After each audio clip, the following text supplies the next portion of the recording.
ಎಲ್ಲರಿಗೂ ನಮಸ್ಕಾರ. ನಾನ್ ನಿಮ್ಮ ಚೆನ್ನ. ಈ ಒಂದು ವಿಡಿಯೋದಲ್ಲಿ ಸಿದ್ದರಾಮೇಶ್ವರ ಜಯಂತಿಯ 1 ನಿಮಿಷದ ಕನ್ನಡ ಭಾಷಣ ನೋಡ್ತೋಣ. ಹರಿ ಒಂದು ಭಾಷಣ ಇಷ್ಟವಾಯಿದ್ರೆ ಒಂದು ಲೈಕ್ ನೀಡಿ, ಶೇರ್ ಮಾಡಿ, ಸಬ್ಸ್ಕ್ರೈಬ್ ಆಗೋದು ಮರಿಬೇಡಿ ಅಂತ ಹೇಳ್ತಾ ಈ ಒಂದು ಭಾಷಣವನ್ನು ನೋಡ್ತಾ ತಿಳಿತಾ ಕಲಿತಾ ಹೋಗೋಣ ಬನ್ನಿ. ಈ ಸುಂದರ ವೇದಿಕೆಯ ಮೇಲೆ ಆಸೀನರಾಗಿರುವ ಗಣ್ಯರೇ ಮತ್ತು ನನ್ನ ಆತ್ಮೀಯ ಸಹೋದರ ಸಹೋದರಿಯರೇ, ಇಂದು ನಾವು 12ನೇ ಶತಮಾನದ ಮಹಾನ್ ಶಿವಶರಣರು ಹಾಗೂ ಕಾಯಕ ಯೋಗಿ ಎನಿಸಿಕೊಂಡ ಸೊನ್ನಲಿಗೆ ಸಿದ್ದರಾಮೇಶ್ವರರ ಜಯಂತಿಯನ್ನು ಅತ್ಯಂತ ಭಕ್ತಿಯಿಂದ ಆಚರಿಸುತ್ತಿದ್ದೇವೆ. ಸಿದ್ದರಾಮೇಶ್ವರರು ಕೇವಲ ಆಧ್ಯಾತ್ಮಕ್ಕೆ ಸೀಮಿತವಾಗದೆ ಜನ ಸೇವೆಯೇ ಜನಾರ್ದನ ಸೇವೆ ಎಂದು ನಂಬಿದವರು.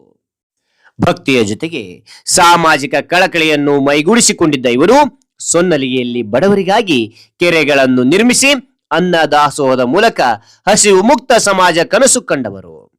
ಕಾಯಕವೇ ಕೈಲಾಸ ಎಂಬ ತತ್ವದಂತೆ ಜನರಿಗಾಗಿ ಕೆರೆ ಕಟ್ಟಿಸುವುದು, ದೇವಸ್ಥಾನಗಳನ್ನು ನಿರ್ಮಿಸುವುದು ಅತಿ ದೊಡ್ಡ ಶಿವಪೂಜೆ ಎಂದು ಅವರು ತೋರಿಸಿಕೊಟ್ಟರು. ಬಸವಣ್ಣನವರ ಅನುಭವ ಮಂಟಪದ ಪ್ರಮುಖ ಶರಣರಾಗಿದ್ದ ಇವರು ತಮ್ಮ ವಚನಗಳ ಮೂಲಕ ಸರಳ ಜೀವನ ಮತ್ತು ನಿಸ್ವಾರ್ಥ ಸೇವೆಯ ಸಂದೇಶ ಸಾರಿದ್ದಾರೆ.